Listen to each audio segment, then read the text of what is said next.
Have you ever smiled at your own child while your heart quietly broke into pieces? Have you ever stood in a room full of people who believed they knew your story, while not one of them understood what had really been taken from you? Tell me this, if the daughter you spent your entire life protecting suddenly chose another man to take your place on the most important day of her life, would you fight for your dignity, or would you let silence become your answer? Welcome to Stories for You. Settle in and make yourself comfortable, because today's story starts with one small decision and ends with a truth no one saw coming. Before we dive in, hit that like button and tell me in the comments where you're watching from. Now, let's go back to where it all began. Most people think revenge begins with anger. They're wrong. Sometimes it begins with a smile so calm that everyone mistakes it for surrender. That's exactly what happened to me. My name is Thomas. I'm 72 years old. And on the morning of my daughter's wedding, I watched another man straighten his tie, because he believed he was about to step into the place I'd spent 30 years earning. He thought he had won. My daughter thought she'd made a harmless decision. My ex-wife thought I would quietly swallow another disappointment, just like I always had. None of them realized that by the end of that day, I would make one peaceful decision that would change our family forever. Before I tell you what happened, let me ask you something. If you've ever loved someone who slowly forgot every sacrifice you made for them, then you'll understand this story better than anyone. Because this isn't really about a wedding.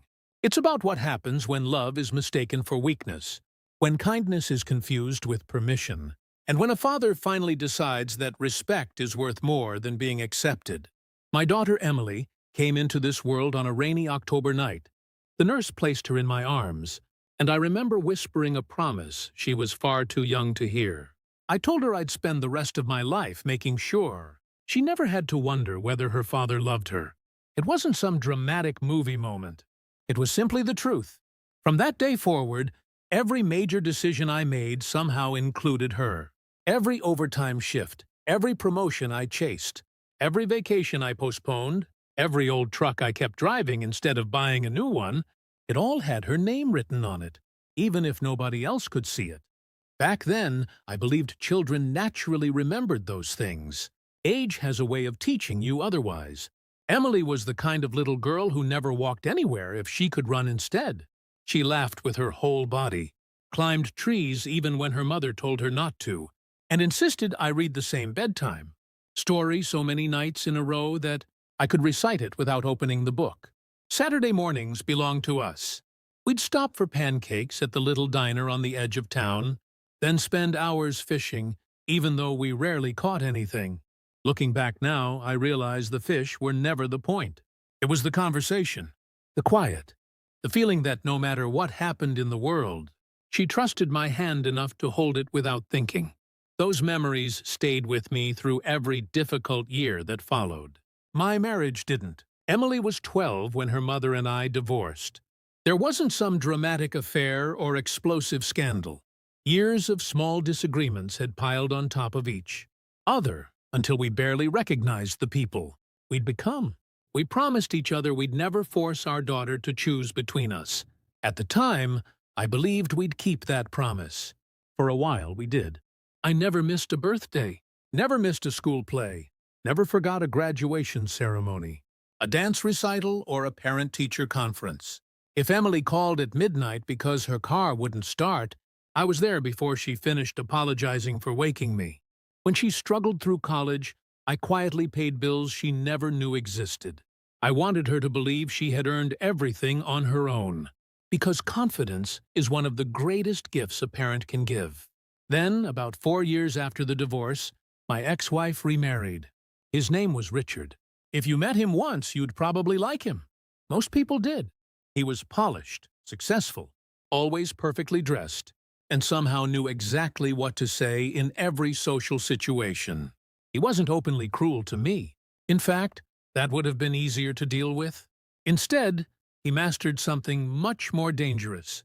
He replaced people without ever appearing to push them away. At first, I convinced myself I was imagining it. Emily started mentioning Richard more often. She'd laugh about something the two of them had done together, She'd tell me Richard had helped her choose a new apartment or taught her something about investing. I was genuinely happy she had another adult she could depend on. I never believed love was limited.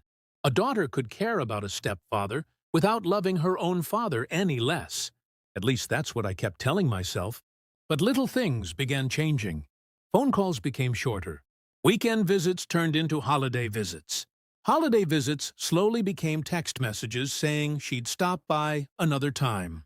Every change seemed so small that questioning it felt selfish. Life gets busy, I reminded myself. Young people have careers, relationships, responsibilities. Don't make everything about yourself. So I stayed quiet. When Emily turned 30, I noticed something that bothered me more than I admitted. Every family photograph hanging in her home included Richard. Some included her mother, some included friends. There wasn't a single recent photograph of the two of us together. I noticed. I simply pretended not to. Because fathers become experts at pretending they're not hurt. Then one Saturday afternoon, nearly 8 months before the wedding, Emily called me with excitement bubbling through every word. "Dad," she said, "I have wonderful news." The moment I heard her voice, every lonely thought disappeared. I smiled before she even finished the sentence. She was getting married, and for the first time in years, I believed everything between us was about to feel normal again. I had no idea that the happiest phone call I'd received in years was quietly leading me toward the most painful moment of my life. The weeks after Emily's phone call were some of the happiest I'd experienced in years. I found myself walking a little taller, smiling at strangers for no reason, and talking about the wedding to anyone who asked how I was doing. It felt as though life had handed me another chance to be part of my daughter's world. Whatever distance had grown between us, I believed this wedding would close it. Fathers have a remarkable ability to convince themselves that tomorrow will heal what yesterday damaged. I threw myself into helping, though no one asked me to. When Emily mentioned the florist was more expensive than she'd expected, I quietly covered the difference. When she worried about the rehearsal dinner stretching the budget, I mailed her a check with a note that simply read, "Every beautiful beginning deserves a little less stress." I never expected applause. I certainly didn't expect repayment. Seeing her happy had always been enough. There was something else I kept to myself.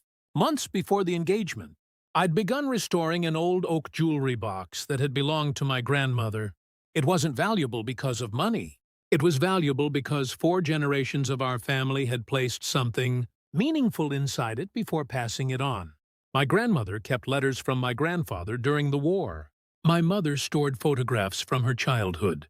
I planned to place inside it the tiny silver bracelet Emily wore as a baby, a handwritten letter about the day she was born, and the house key from the home where we had built our first memories together. My hope was that one day she would open that box with her own children and tell them about the family that came before them. I spent nearly every evening sanding the wood, polishing the brass hinges, and repairing tiny cracks that only I could see.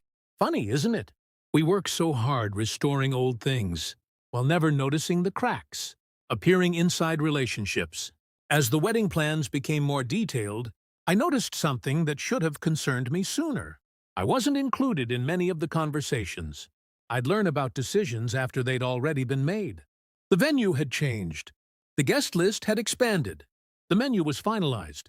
Every update arrived as information, never as a question. I ignored the feeling growing in my chest. Then Emily invited me to dinner at her mother's house to go over a few wedding details. Those were her exact words. I remember thinking, this is it. She's probably going to ask if I'd like to practice walking her down the aisle or discuss the father-daughter dance. On the drive over, I even laughed at myself for being nervous. I must have practiced my speech a dozen times in the car. Not because I planned to say anything dramatic, but because I wanted every word at the wedding to remind Emily that no matter how old she became, she'd always be the greatest blessing of my life. The house was full when I arrived. My ex-wife greeted me politely. Richard offered me a firm handshake, and one of those perfect smiles that never quite reached his eyes. Emily looked beautiful, happier than I'd seen her in years. Seeing her smile erased every small hurt I'd been carrying. Dinner was pleasant enough. Everyone laughed. Stories were shared. Future grandchildren were jokingly discussed. Looking back, I realize everyone else already knew something I didn't. Then Emily tapped her glass with a spoon. "I wanted everyone together," she said with a smile, "because there's something important I want to tell you." I felt my heart swell. She reached over and took Richard's hand. "I've decided that Richard will walk me down the aisle." For a moment, I honestly thought I'd misunderstood her. The room became strangely quiet. Even the laughter from the children playing outside seemed to disappear. I looked at Emily, waiting for the rest of the sentence. Maybe she'd say we would both walk with her. Maybe she'd explain there had been some misunderstanding. Instead, she looked directly at me and said softly, "Dad, I hope you understand. Richard has been more present in my adult life. This just feels right. More present." Those two words echoed louder than anything else in the room. Not because they were completely true, not because they were completely false, but because they erased 30 years with a single sentence.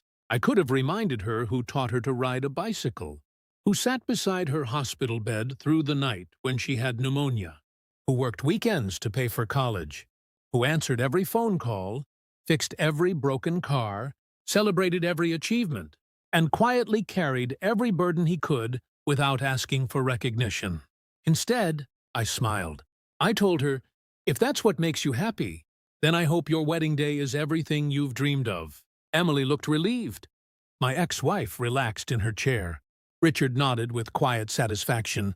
Everyone believed the difficult moment had passed. They mistook my dignity for agreement. Dinner continued, but I barely heard another word. I answered questions. I laughed when everyone else laughed. I even complimented the wedding plans. Years of being a father had taught me how to hide pain without making it someone else's burden. Eventually, I stood to leave. Emily hugged me before I walked out. "Thank you for understanding," she whispered. I hugged her back just as tightly. "I'll always love you," I said. And I meant it. Love wasn't disappearing. Something else was. As I reached my car, I realized I'd forgotten the small gift I'd brought inside.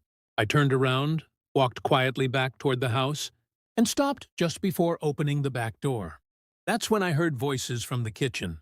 What I heard over the next few minutes hurt far more than being replaced at the altar, because it revealed that the decision itself had never been the deepest betrayal. I wasn't trying to eavesdrop. At 72 years old, I had better things to do than stand outside, listening to other people's conversations. My only intention was to retrieve the gift I'd accidentally left beside the dining room chair. But the back door was slightly open, and before I could announce myself, I heard Emily's voice. I was so worried he'd make a scene. There was a short pause. Then my ex-wife laughed. "Thomas? He'd never do that. He always chooses the peaceful way." Another voice joined in. "Richard, I told you he'd accept it. He doesn't like conflict. That's why this was easy." Easy. I stood perfectly still. Not because I was angry, because I was suddenly seeing my own life through their eyes. To them, my patience wasn't strength. It was predictability. My kindness wasn't generosity. It was something they had come to expect. Something they believed they could spend without ever replacing.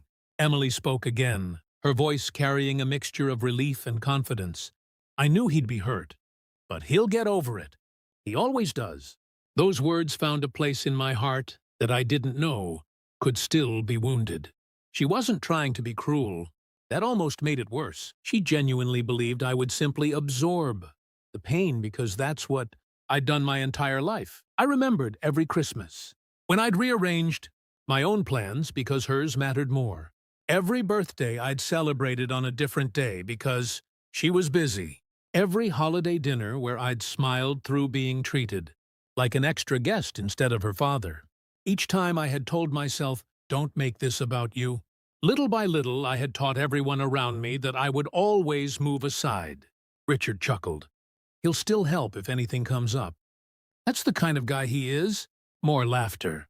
Not loud, not malicious, just comfortable. Comfortable because they believed they understood exactly who I was. At that moment, I realized something that changed me forever. Respect doesn't disappear overnight. It disappears one compromise at a time. one unspoken disappointment after another, one sacrifice that nobody notices because you've made so many before. For years, I'd confused keeping the peace with preserving the relationship. They weren't the same thing. A relationship requires two people protecting it. I'd been protecting ours alone. I quietly stepped away from the door before anyone noticed me. I never picked up the forgotten gift. Somehow it didn't seem important anymore. The drive home was the longest of my life. I turned the radio off after only a few minutes. The silence felt more honest. Traffic lights changed. People hurried through crosswalks. Young couples laughed outside restaurants.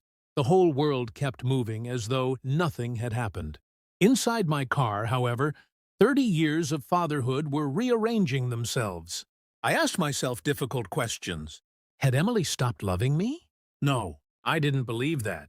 Had Richard stolen my place? No, places aren't stolen. They're surrendered little by little when people stop valuing them. The harder question was this: had I spent so many years making life easier for everyone else that I'd accidentally taught them my feelings would always come last? That answer hurt, because it was yes. When I reached home, I didn't pour myself a drink. I didn't call a friend. I didn't sit in the dark feeling sorry for myself. Instead, I walked into my study, opened the old oak desk my father had built with his own hands, and took out a thick blue folder. Inside were documents I'd barely looked at in years.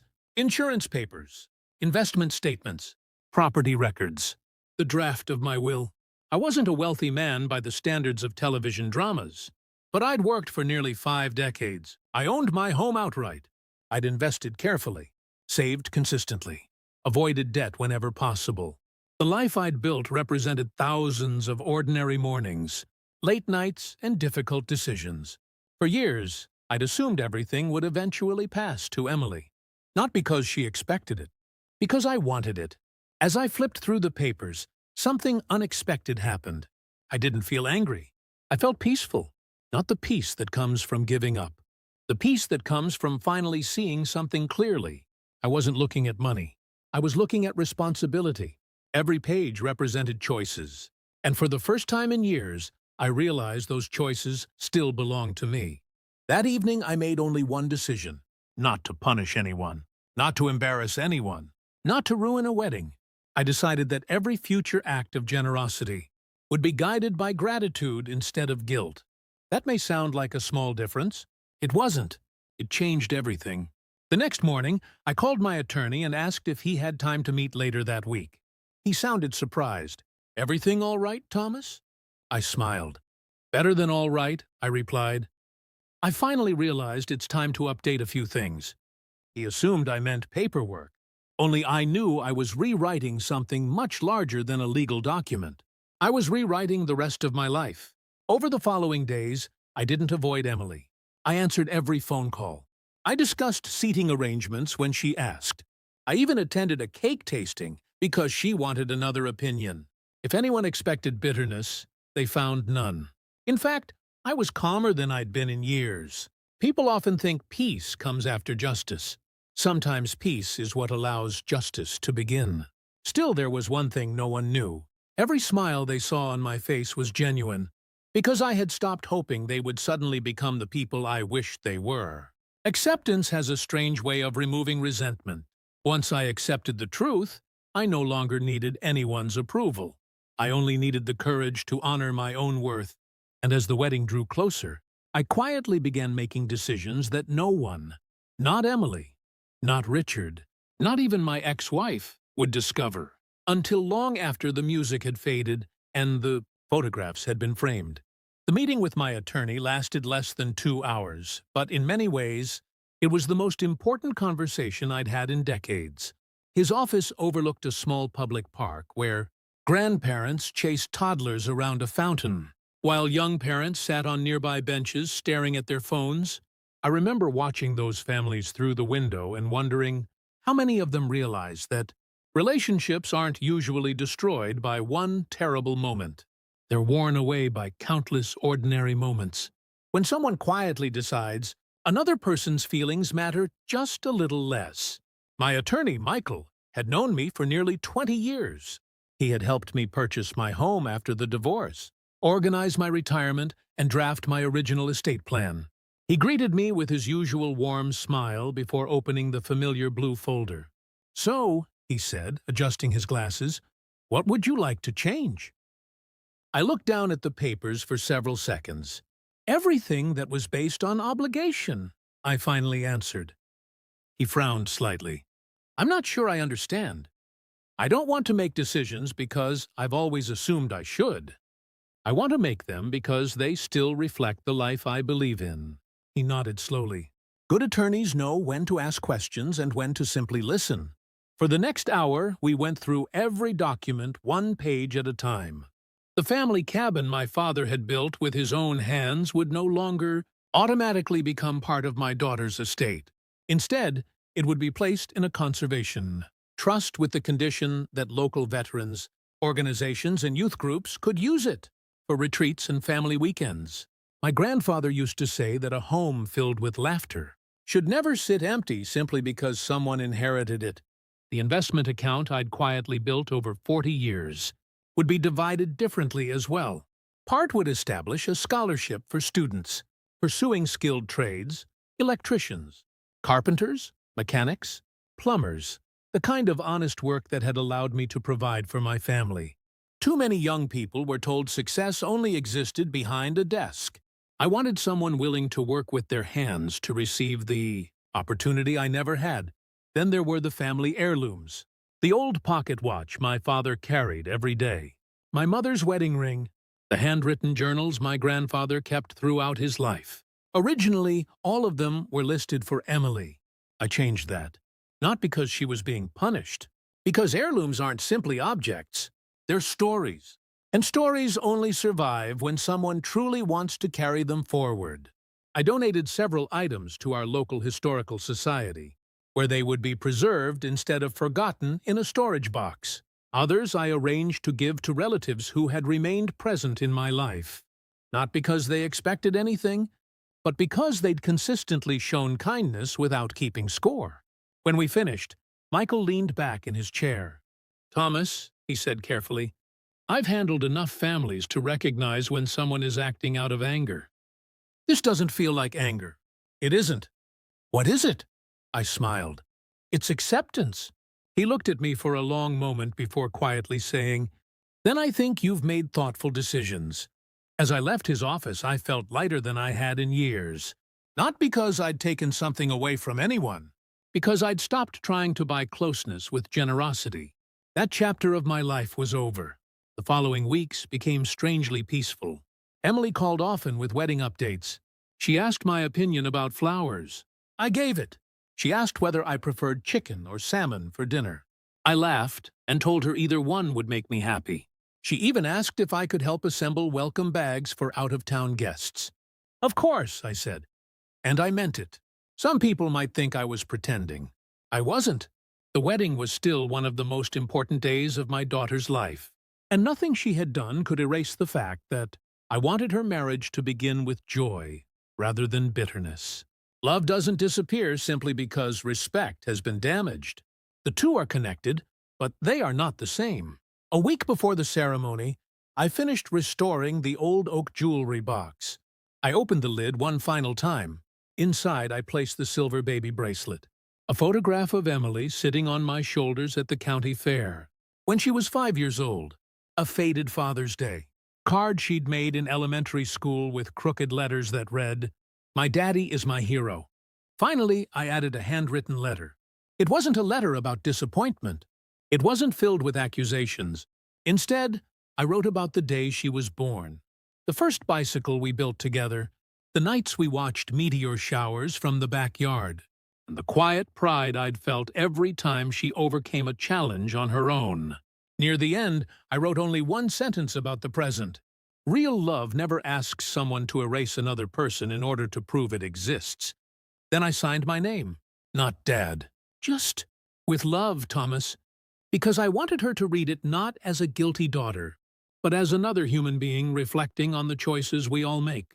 I wrapped the jewelry box carefully and set it beside a simple, cream-colored envelope that would remain sealed until the wedding day. As the morning of the ceremony finally arrived, I stood in front of my bedroom, mirror adjusting a navy blue tie I'd owned for nearly 15 years. For just a moment, I allowed myself to imagine a different version of the day. One where Emily knocked on my door, smiled nervously and asked, "Ready, Dad?" One where we shared those few quiet minutes every father dreams about. One where I took her arm and walked beside her toward the next chapter of her life. I smiled at the reflection staring back at me. Then I let that dream go. Some dreams aren't meant to become memories. They're meant to teach us what we valued. I picked up the wrapped jewelry box, slipped the sealed envelope into my jacket pocket, locked the front door behind me, and drove toward the church with a peaceful heart, knowing that before the sun set, everyone would remember who walked my daughter down the aisle. But only a handful of people would understand why my quiet walk away from that church would become the moment that changed our family forever. The church looked exactly the way Emily had always imagined it would. White roses lined the aisle, soft music floated through the sanctuary as guests greeted one another with warm smiles and quiet laughter. It was beautiful, and for a moment I forgot my own pain. I wasn't thinking about who would walk beside my daughter. I was thinking about the little girl who used to stand on my shoes while we danced in the kitchen, because she said it made her feel taller. I arrived early, shook hands with relatives I hadn't seen in years, and accepted their congratulations with a genuine smile. "So, Thomas," one of my cousins said, "you must be proud." "I've always been proud of my daughter," I replied. That answer was still true. Several guests assumed I was the one walking Emily down the aisle. They spoke about it as though it were obvious. "You must be getting nervous. I hope you remembered your speech." I bet the father-daughter dance will be emotional. Each time I simply smiled and changed the subject. There was no bitterness in my voice, no attempt to embarrass anyone. That wasn't the day for public arguments. Eventually, word spread quietly through the room. "Oh, Richard is walking her." The reactions were subtle but impossible to miss. Raised eyebrows, awkward silence, people looking at me before quickly looking away. No one knew what to say. I made it easy for them. "Let's keep today about Emily," I said. Within minutes, the conversation moved on. But I noticed something important. The people who truly cared weren't shocked because another man was walking my daughter down the aisle. They were shocked because they knew what that choice would mean to a father. Sometimes strangers understand your heart better than family. The music changed. Everyone stood. The church doors opened. Emily appeared at the end of the aisle, breathtaking in her wedding gown. For just a second, I didn't see a bride. I saw the 5-year-old who insisted on wearing fairy wings to the grocery store, the teenager who cried after failing her first driving test, the young woman who called me from college because she was homesick. Every version of my daughter seemed to exist in that single moment. Then Richard offered her his arm. She smiled, and together they began walking toward the altar. People often ask what I felt. The answer surprises them. I wasn't angry. Anger burns hot. What I felt was colder. It was the quiet understanding that some moments, once gone, can never be recreated. A father only gets one chance to walk his daughter down the aisle. There are no second weddings for that memory, no do-overs, no replay. When they reached the front of the church, Emily glanced toward the guests. For just an instant, our eyes met. I smiled. Not because I was pretending, because I wanted the last thing she saw. Before saying her vows to be a father, who still wished her happiness, if she expected disappointment on my face, she didn't find it. The ceremony was beautiful. The minister spoke about commitment, about respect, about choosing each other every day. I listened carefully. Some words carry different meanings depending on where you're sitting. When the couple exchanged rings, the guests applauded. So did I. When they were pronounced husband and wife, I stood with everyone else. So did I. And when they walked back down the aisle together as newlyweds, I clapped just as proudly as anyone in the room. No one could honestly say I'd tried to ruin their day. At the reception, laughter returned quickly. Photographers moved people from table to table. Children chased each other across the dance floor. The band played old songs that reminded me how quickly a lifetime passes. Several people approached me during dinner. One elderly gentleman I'd never met leaned down beside my chair. "I don't know your story," he whispered. but I know dignity when I see it." Then he simply squeezed my shoulder and walked away. Those few words meant more than he could possibly have known. After the meal, Emily finally came over. She looked radiant, happy, nervous. "Dad," she said softly, "thank you for coming. I wouldn't have missed it." She hugged me. For a few seconds, she was my little girl again. Then she stepped back. "I hope today wasn't too hard." I looked at her carefully. "No, sweetheart, that wasn't entirely true, but neither was it entirely false. The hardest part had happened weeks earlier, outside the back door of her mother's house. Today was simply the consequence." I reached beneath my chair and handed her the wrapped oak jewelry box. "I restored this for you." Her eyes widened. "You fixed it? I thought it belonged with you." She smiled warmly. "I'll open it later." Then I handed her the cream-colored envelope. "Read this when you're alone," I said. "It's not about the wedding." She nodded without opening it. I promise. There were no dramatic speeches, no emotional confrontation, no announcement over the microphone. I shook her husband's hand, congratulated both of them sincerely, thanked the wedding planner for doing such an excellent job. Even Richard came over before the first dance. "Thomas," he said, "I appreciate how gracious you've been today." I looked directly into his eyes. "I hope they have a wonderful life together." "I do too."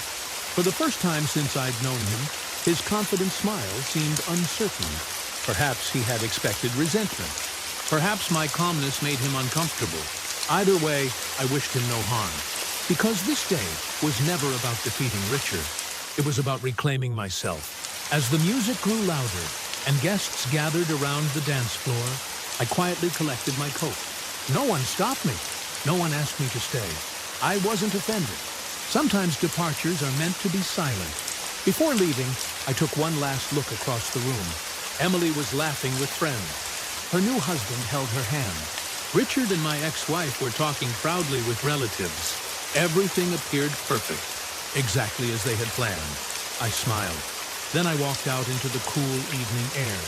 By the time anyone realized I'd gone, I was already halfway home. The envelope remained unopened. The jewelry box remained wrapped. And none of them, not Emily, not Richard, not my ex-wife, had the slightest idea that the most important part of my response wasn't inside that envelope at all. The real response had already been set in motion weeks earlier.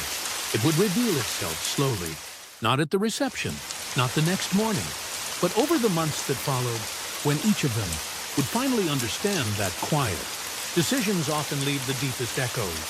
The morning after the wedding, I woke up before sunrise, just as I had for most of my working life. For a few seconds, everything felt ordinary. Then I remembered the day before, and instead of the heaviness I'd expected, I felt something I hadn't experienced in years. Peace. Not because my heart no longer hurt. It did. There are some wounds that don't disappear. They simply stop bleeding. I made myself a cup of coffee and carried it onto the back porch. The neighborhood was quiet. A few birds hopped across the fence, and somewhere down the street, a newspaper landed on someone's driveway with a familiar thud. Life, as it always does, had already moved on. For the first time in a very long while, I decided I would move on too. Over the next several weeks, I stopped waiting for my phone to ring. I stopped rearranging my schedule in case Emily might need something. I stopped measuring my worth by how involved I was in someone else's life. Instead, I began rebuilding my own. I joined the Veterans Breakfast at the community center every Thursday morning. Men I barely knew quickly became friends. We laughed about old stories, argued over baseball scores, and discovered that growing older didn't mean growing invisible. I started volunteering twice a week at the trade school that had received the scholarship fund I'd established. The students reminded me of myself decades earlier. Hardworking, uncertain, hopeful. They didn't care how much money I'd earned or what mistakes my family had made. They simply appreciated that someone believed in them. One afternoon, a young apprentice named Daniel walked up to me after class. "Mr. Thomas," he said, "I just wanted to thank you. Without that scholarship, I would have had to quit." I smiled. "You don't owe me thanks." "I do." "No," I replied. "Just promise me that one day, when you're able, you'll help someone else." He nodded with tears in his eyes. As he walked away, I realized something I wish I'd understood years earlier. Gratitude feels very different from obligation. One warms your heart. The other slowly empties it. 3 months after the wedding, my attorney called. "Everything has been finalized," he said. "Thank you. Your letters? I'll deliver those myself." There were 4 of them. One for Emily, one for my ex-wife, one for Richard, and one addressed simply to whoever someday wonders why I made these choices. None of them contained anger, only honesty. Emily's letter was the longest. I told her how proud I'd always been to be her father. I reminded her of fishing trips, scraped knees, college graduations, and bedtime stories. Then I wrote the sentence that had lived quietly inside.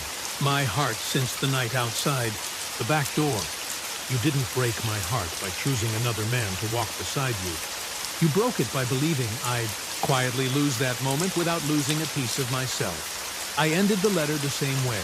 I had ended thousands of birthday cards over the years. "I love you more than today's disappointment. I always will." A month later, my phone rang. "Emily?" I stared at the screen for several seconds before answering. "Hi, sweetheart." She didn't speak immediately. When she finally did, her voice was shaking. "I read your letter. I thought you might. I've read it 5 times. I closed my eyes. "I'm sorry," she whispered. There it was, the apology I'd imagined hearing so many times. Months earlier, I thought those words would fix everything. They didn't. Not because they weren't sincere, because some moments can't be returned once they're gone. "I'm so sorry, Dad." "I know. I never meant to hurt you. I believe you. She stopped. "I didn't realize what I was taking away from you." Neither of us spoke for several moments. Finally, she asked the question I think she'd been afraid to ask from the beginning. "Can you ever forgive me?" I looked across my backyard at the old oak tree where she'd once hung a tire swing. The rope was long gone. The tree remained. "I forgave you before the wedding," I answered quietly. "You did?" "Forgiveness isn't the difficult part." "What is?" "Trust." She began crying. Not loudly, just enough for me to know she finally understood. "I don't know how to fix this." "You don't fix 30 years with one conversation." "No, you rebuild it." "How?" "One choice at a time." She asked if we could have lunch. I agreed. Not because everything had been repaired, because healing has to begin somewhere. The following week, we met at the same little diner where we'd eaten pancakes almost every Saturday. When she was a little girl, at first the conversation felt awkward. Then she smiled at one of the old photographs hanging on the wall. "I remember this place." "So do I." I'd forgotten how much time we spent here. I never forgot. She reached across the table and took my hand. "I spent so many years believing you'd always be there, that I stopped thinking about what you needed from me." I squeezed her hand gently. "Parents sometimes make that mistake too." "How?" "We spend so much time giving that we forget to teach our children that relationships have to be cared for from both sides." She nodded slowly. "I don't expect everything to go back to the way it was." "It can't." "I know, but I'd like the chance to earn something new." For the first time in many months, I saw not the confident bride who had unknowingly replaced her father. I saw my daughter, not perfect, not heartless, just human. We met again the following month. Then the month after that, slowly, without pressure or expectation, a different relationship began to grow. It wasn't built on financial help. It wasn't built on guilt. It wasn't built on pretending the wedding had never happened. It was built on honesty. She began calling just to ask how I was doing. Sometimes we had dinner together.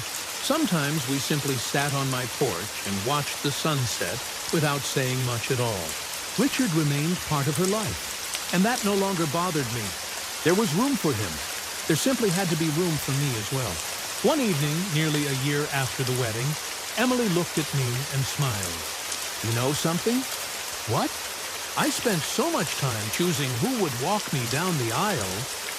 She paused. That I forgot who had carried me through life. Neither of us spoke after that. We didn't need to. The silence said everything words never could. If you've listened this far, Let me leave you with one thought. Real justice isn't making the people who hurt you suffer. It's refusing to let their choices define the rest of your life. Sometimes the strongest response isn't revenge. It's quietly becoming someone who no longer needs the approval of people, who forgot your value. My daughter eventually found her way back to me, not because I demanded it, not because I punished her, but because I finally respected myself enough to stop chasing a place in someone else's life that should never have required chasing in the first place. And if there's one thing these 72 years have taught me, it's this. Love can survive disappointment. Families can survive mistakes. But respect, once taken for granted, must be earned again, one quiet choice at a time.